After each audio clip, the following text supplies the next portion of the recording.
होता है इसको जरा समझ लेते हैं, बहुत इंटरेस्टिंग कॉन्सेप्ट है।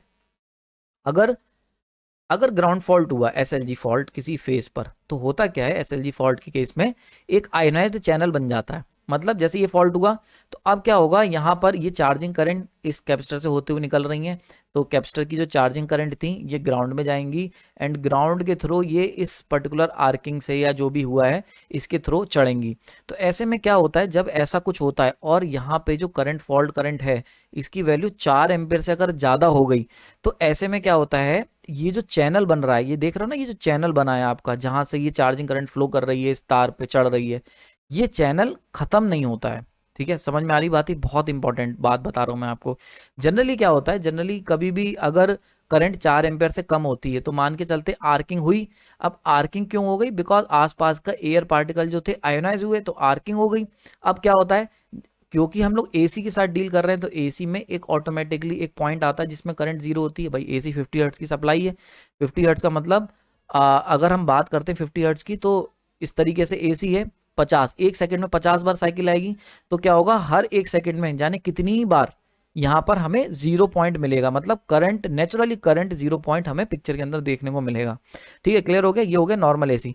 तो जनरली क्या होगा कि जैसे ही तुम इस पॉइंट पे पहुंचोगे तो करंट ऑटोमेटिकली जीरो हो गया।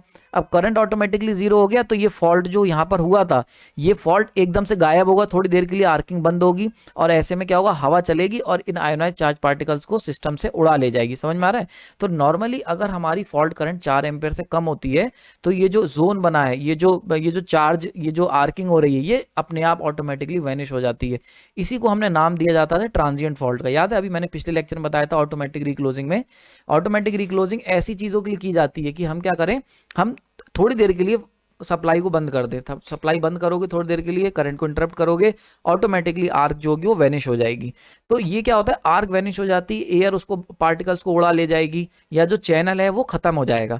लेकिन यहाँ पर बड़ी इंटरेस्टिंग केस हुआ कि अगर चार्जिंग करंट की वैल्यू 4 एम्पियर से ज़्यादा हो गई, तो ऐसे केस में क्या होता है, जब भी हम जीरो इंटरप्शन होगा, यानी कि जब 50 हर्ट्ज वाली साइकिल जब चलेगी, तो जैसे ही एसी साइकिल में करंट जीरो आएगा, ऐसे केस में क्या होगा, करंट जैसे ही यहाँ का करंट गायब होगा, आर्किंग जैसे ही हो रही होगी, तो जैसे ही ये आर्क बुझेगी, तुरंत ही इन पॉइंट्स पे एक हाई ट्रांजिएंट वोल्टेज पिक्चर के अंदर आ जाएगा। समझ में आ रहा है?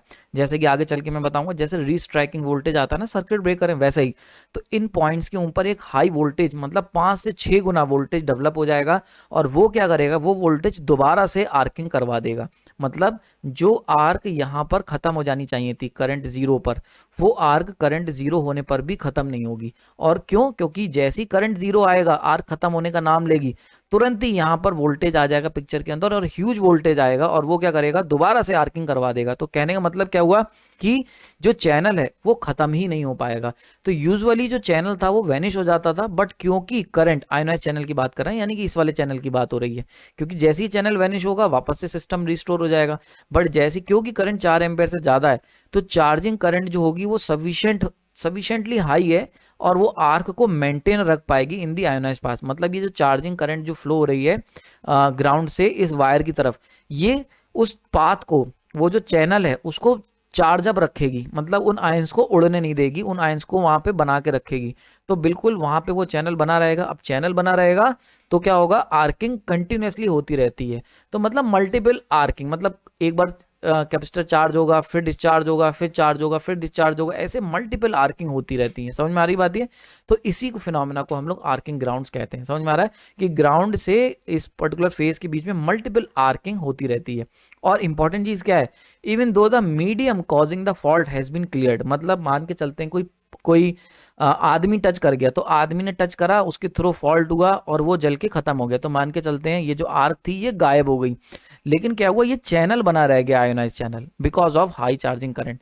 तो इसकी वजह से क्या होता है, ये जो कैपेसिटर्स हैं ये चार्ज और डिस्चार्ज, चार्ज डिस्चार्ज, तो इसकी मल्टीपल आर्किंग होती रहती है यहाँ पर। समझ में आ रही बात? है और ये मल्टीपल आर्किंग होती रहती है, साथ ही साथ वोल्टेज में बहुत ज़्यादा फ्लक्चुएशन देखने को मिलता है, क्योंकि जैसी आर्किंग रुकेगी बहुत ह्यूज अमाउंट का वोल्टेज आ जाएगा, तो दोबारा से आर्किंग हो जाएगी, फिर आर्किंग रुकेगी, फिर ह्यूज अमाउंट का वोल्टेज अपोजिट डायरेक्शन में आ जाएगा, तो फिर आर्किंग हो जाएगी।